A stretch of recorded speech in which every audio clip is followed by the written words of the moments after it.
ஹல்லேலூயா. தொடர்ந்து நம்ம தேவனுடைய வார்த்தைக்கு நிறைய கடந்து செல்வோம். ஆதியாகமம் 12ஆம் அதிகாரம். ஸ்தோத்திரம். ஆதியாகமம் 12ஆம் அதிகாரம் வாசிக்கலாம். 2ஆம் வசனம் முதல் வாசிக்கலாம். நான் உன்னை பெரிய ஜாதியாக்கி உன்னை ஆசீர்வதித்து உன் பேரை பெருமைப்படுத்துவேன். நீ ஆசீர்வாதமாய் இருப்பாய். உன்னை ஆசீர்வதிக்கிறவர்களை ஆசீர்வதிப்பேன், உன்னை சபிக்கிறவர்களை சபிப்பேன். பூமியுள்ள வம்சங்கள் எல்லாம் உனக்குள் ஆசீர்வதிக்கப்படும் என்றார். ஹல்லேலூயா. சத்தத்தை ஹல்லேலூயா. நல்ல ஒரு ஆசீர்வாதமான வாக்கு தத்தங்கள், அப்படிதானே? ஆசீர்வாதமான வாக்கு தத்தங்கள். ஆபிரகாமுக்கு உண்டான இந்த ஆசீர்வாதமான வாக்கு தத்தத்தை கேட்கும்போதே நமக்குள்ள ஒரு நம்பிக்கை உண்டாகும். ஸ்தோத்திரம். ஆபிரகாமை ஆசீர்வதித்தவர் நம்மை ஆசீர்வதிக்க வல்லமையுள்ள தேவன் சொல்லி. ஹல்லேலூயா. தேவன் ஆபிரகாமை அழைத்து முதலாவது வாக்கு தத்தங்களை கொடுக்கிறார். சொல்றார் பாருங்க, நான் உனக்கு காண்பிக்கும் தேசத்துக்கு நீ போகும்போது 7 விதமான ஆசீர்வாதங்கள் நான் உனக்கு கொடுப்பேன் சொல்லி பார்த்தோம், வாசிச்சோம். இங்க பாருங்க, நான் உன்னை பெரிய ஜாதியாக்குவேன், உன் பேரை பெருமைப்படுத்துவேன், நீ ஆசீர்வாதமாய் இருப்பாய், உன்னை ஆசீர்வதிக்கிறவர்களை ஆசீர்வதிப்பேன், உன்னை சபிக்கிறவர்களை சபிப்பேன், உன் பூமியில் வம்சங்கள் எல்லாம் உனக்குள்ளே ஆசீர்வதிக்கப்படும். ஒரு 7 விதமான ஆசீர்வாதத்தை நாம் இங்கே பார்க்கிறோம். ஹல்லேலூயா. சத்தத்தை ஹல்லேலூயா. கவனிங்களே, சொல்லப்பட்டிருக்க இந்த 7 விதமான வாக்கு தத்தங்களை கேட்ட உடனே, வாக்கு தத்தங்கள் அப்படின்னு சொன்ன உடனே நமக்குள்ள ஒரு மகிழ்ச்சி உண்டாகும், நம்பிக்கை உண்டாகும், ஸ்தோத்திரம், ஒரு தைரியம் உண்டாகும். அதே போலதான் ஆபிரகாமுக்கும் இருந்திருக்கும். நமக்கு கர்த்தர் அழைத்து வாக்கு தத்தங்களை கொடுத்து அனுப்புகிறாரே என்ற நம்பிக்கையோடு கூட ஆபிரகாம் இந்த வாக்கு தத்தத்தை பெற்றுக் கொண்டிருந்திருப்பார். ஹல்லேலூயா. இன்னைக்கு நமக்கும் நிறைய வாக்கு தத்தங்களை கர்த்தர் கொடுக்கிறார். வாக்கு தத்தம் என்பது கட்டாயமாக ஒவ்வொருவருக்கும் கர்த்தர் நிறைவேற்றுவார். வாக்கு தத்தத்தை பெற்றுக்கொள்ளும் போது மிகவும் மகிழ்ச்சி, சந்தோஷம். அந்த வாக்கு தத்தத்தை நிறைவேற்ற அவர் உண்மையுள்ள தேவனாக இருக்கிறார். ஹல்லேலூயா. கவனிங்க, இந்த சொல்லப்பட்டிருக்கிறது இப்படி 7 விதமான அந்த வாக்கு தத்தங்கள். ஸோ அதில் பார்க்குறோம், ஆபிரகாமுக்கு கர்த்தர் சொல்கிறார். அது ஆபிரகாம் அந்த வாக்கு தத்தத்தை பெற்ற உடனே ஆபிரகாமுக்குள்ள ஒரு மகிழ்ச்சி உண்டாயிருக்கும். எப்படிப்பட்ட மகிழ்ச்சி அப்படின்னா, என்ன பெரிய ஜாதியாக்க போகிறார், என்னை ஆசீர்வதிக்க போகிறார், என் பேரை பெருமைப்படுத்த போகிறார், நான் அநேகருக்கு ஆசீர்வாதமாக இருக்க போகிறேன், ஏன் சந்ததி பூமியில் உள்ள எல்லா வம்சங்களுக்கும் ஆசீர்வாதமாக இருக்க போகுதே அப்படின்ற ஒரு சந்தோஷம் அவருக்கு இருந்திருக்குமா இருந்திருக்காதான்? கண்டிப்பாக வாக்கு தத்தம்னா சந்தோஷம்தான். இது கர்த்தருடைய வார்த்தை ஆயிடுச்சு. வாக்கு தத்தமாக வரும்போது அது மிகவும் சந்தோஷம். இந்த வாக்கு தத்தத்தை பெற்றுக்கொண்டு ஆபிரகாம் தன்னுடைய விசுவாச பயணத்தை ஆரம்பிக்கிறார். ஹல்லேலூயா. ஹல்லேலூயா. நமக்கும் கர்த்தர் ஒவ்வொரு நாளும் வாக்கு தத்தத்தை கொடுக்கிறார். அந்த வாக்கு தத்தத்தை முன்பதாக வைத்து தரிசனத்தை கர்த்தர் கொடுக்கிறார். ஸோ அது லக்குகளை கர்த்தர் கொடுக்கிறார். நம்முடைய வாழ்க்கையில் அதை கேட்டுக்கொண்டிருக்கிற ஒவ்வொரு தேவப்பிள்ளையுடைய வாழ்க்கையிலும் கர்த்தர் இலக்குகளையும் தரிசனங்களையும் கர்த்தர் கொடுத்திருக்கிறார். வாக்கு தத்தத்தையும் கர்த்தர் கொடுத்து நம்முடைய தரிசனத்தை நிறைவேற்றதுக்காக தான் கர்த்தர் ஆசீர்வாதமாக இந்த வாக்கு தத்தங்களை எல்லாம் கர்த்தர் கொடுக்கிறார். ஹல்லேலூயா. அவர் சொன்னார், நான் காண்பிக்கிற தேசத்துக்கு நீ போ, நான் உன்னை பெரிய ஜாதியாக்குவேன், இந்த பெரிய ஜாதியாக்குவேன், இந்த பூமியில் உள்ள சகல வம்சங்கள் உனக்குள்ள ஆசீர்வதிக்கப்படும் அப்படின்னு சொல்லிட்டு அந்த தரிசனத்தை கொடுத்து வாக்கு தத்தத்தை கொடுத்து அனுப்புகிறார். அந்த நம்பிக்கையோடு கூட எப்படி நமக்குள்ள வாக்கு தத்தங்களை பெற்றுக்கொள்ளும்போது ஒரு சந்தோஷம் உண்டாகுதோ, அதே போலதான் அந்த நம்பிக்கையோடு கூட அந்த ஆபிரகாம் என்ன பண்ணியிருப்பார், தன்னுடைய வாழ்க்கையை நடக்க ஆரம்பிச்சிருப்பார். ஹல்லேலூயா. ஹல்லேலூயா. யோசிங்களேன், இந்த வாக்கு தத்தத்தோடு பிடித்து கொண்டு என்ன ஆசீர்வதிக்க போறார், என் குடும்பத்தை, என் சந்ததியை ஆசீர்வதிக்க போறார் அப்படின்ற மகிழ்ச்சியோடு கூட அந்த விசுவாச பயணத்தை ஆபிரகாம் எடுத்து வைக்கிறார். பாருங்களேன், இங்கே வசனம் சொல்லப்பட்டிருக்கிறது 11ஆம் வசனத்துக்கு வரும்போது பாருங்க, 12ஆம் அதிகாரம் 11ஆம் வசனத்தில் வரும்போது அங்கே சொல்லப்பட்டிருக்கு பாருங்க. சோதரம்.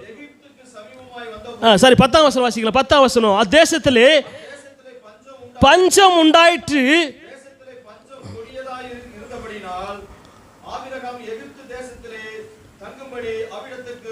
எனக்கு அருமையான தேவ பிள்ளைகளே, வாக்கு தத்தத்தை பிடித்து கொண்டு நம்பிக்கையோடு கூட அந்த வாக்கு தத்தத்தை நிறைவேற்றுவார். என்ன திரளான ஜாதி, பெரிய ஜாதி, பேரை பெருமைப்படுத்தன்னு சொல்லி நம்பிக்கையோடு கூட இந்த ஆபிரகாம் தன்னுடைய விசுவாசத்தை பயணத்தை ஆரம்பிச்சிருப்பார். நம்பிக்கை வந்திருக்கும், நான் போற இடத்துல கர்த்தர் திரளாய் ஆசீர்வதிக்க போறார், பெருக பண்ண போறாருன்னு. ஆனா முதலாவது அங்க சந்திச்சது, ஆபிரகாம் முதலாவது சந்திச்சது, அத்தேசத்திலே பஞ்சம் உண்டாயிற்று என்று சொல்லி. ஹல்லேலூயா. ஹல்லேலூயா. பாருங்களேன், யோசிச்சு பாருங்களேன், வாக்கு தத்தத்தை பெற்று நம்ம பெரிய ஆளா வரப்போறோம் அப்படின்ற ஒரு சந்தோஷத்தோடு தான் அங்கே கடந்து போறார். ஆனால் அங்கே முதலாவது ஆபிரகாம் சந்தித்த ஒரு சூழ்நிலை என்னன்னா, முதலாவது கொடிய பஞ்சம். அங்கே சொல்லப்பட்டிருக்கிறது கொடிய பஞ்சம் உண்டானது. எனக்கு அருமையான தேவ பிள்ளைகளே, நம்முடைய வாழ்க்கையில் ஒருவேளை கர்த்தர் வாக்கு தத்தங்களை கொடுத்திருக்கலாம், தரிசனத்தை கொடுத்திருக்கலாம். ஆனால் அது உடனே ஆசீர்வாதம் அல்ல, உடனே பெருக்கம் அல்ல. சோதரர், ஒருவேளை சில நேரங்களில் கர்த்தர் இப்படி நெருக்கத்தின் பாதைக்குள்ள நம்மளை நடத்துவார். ஏன்னா வாக்கு தத்தம் தந்தவர் உண்மையுள்ளவர், வாக்கை நிறைவேற்ற வல்லமையுள்ள தேவன். அல்லேலூயா, அல்லேலூயா. ஆபிரகாம் அந்த கனவுகளோடு கூட தன்னுடைய விசுவாச பயணத்தை எடுத்து வச்சு தான் இனத்தையும் சொந்த இனத்தையும் தேசத்தை விட்டுட்டு புறப்பட்டு போகும்போது அங்கே முதலாவது சந்தித்தது பஞ்சத்தை. எனக்கு அருமையான தேவ பிள்ளைகளே, இன்னைக்கு வாக்கு தத்தங்களை பெற்றுக்கொள்ளலாம்.